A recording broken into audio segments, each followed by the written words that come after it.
The Great Lie of 9/11. How a manufactured tragedy opened the gates to Iraq's oil. The 21st century began not with peace, but with fire. The attacks of September 11th, 2001, seared themselves into the collective memory of the world, not only because of the shocking loss of innocent lives, but also because of what followed. The United States government, hand in hand with its allies, constructed a narrative around 9/11 that served as a launchpad for war, conquest, and the plundering of oil-rich Iraq. 9/11, the perfect pretext.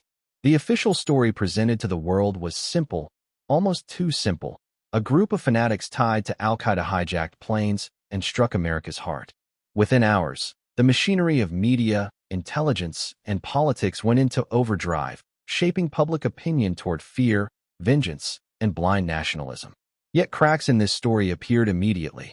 Why did the Twin Towers collapse in a manner resembling controlled demolition? Why was Building 7, untouched by the planes, brought down in the same way? Why did NORAD, the most sophisticated air defense system on Earth, fail to intercept hijacked aircraft for nearly 2 hours? And why was Saudi Arabia, the country of origin of 15 of the 19 alleged hijackers, never truly held accountable, while Iraq, a nation uninvolved, was marked for destruction? The Wolfowitz Doctrine in action. The real script had been written a decade earlier. The so-called Wolfowitz Doctrine envisioned a world in which the United States would use its unchallenged military supremacy to prevent the rise of any rival power and secure strategic resources, chief among them oil. The Middle East was the jewel, and Iraq, sitting atop the world's second-largest proven reserves, was the crown of that jewel. 9/11 was the fuse. Iraq was the target. Oil was the prize. Weapons of mass deception. The Bush administration, with the eager complicity of the UK under Tony Blair, fabricated the central lie. Saddam Hussein was hiding weapons of mass destruction, WMDs, and could unleash them at any moment. Condoleezza Rice warned of a mushroom cloud if action was delayed. Colin Powell, in a shameful performance at the United Nations, displayed false evidence, satellite photos, vials of powder, intercepted communications, all later exposed as fabrications or distortions. The CIA, MI6, and Mossad fed the public a steady diet of fear. The media, instead of questioning, became a megaphone. Dissenting voices, whether intelligence officers, weapons inspectors like Hans Blix, or anti-war activists, were drowned out or smeared as unpatriotic. The invasion and the looting of a nation. In March 2003, the United States and the UK unleashed shock and awe upon Iraq. Baghdad was bombarded, its infrastructure crippled, its people terrorized. Yet behind the spectacle of military might lay the true mission: to privatize Iraq's oil industry and hand control to Western corporations. The Coalition Provisional Authority, led by Paul Bremer, rewrote Iraq's laws to open its economy to foreign ownership. Halliburton, the oil services company once headed by Vice President Dick Cheney, received billions in no-bid contracts.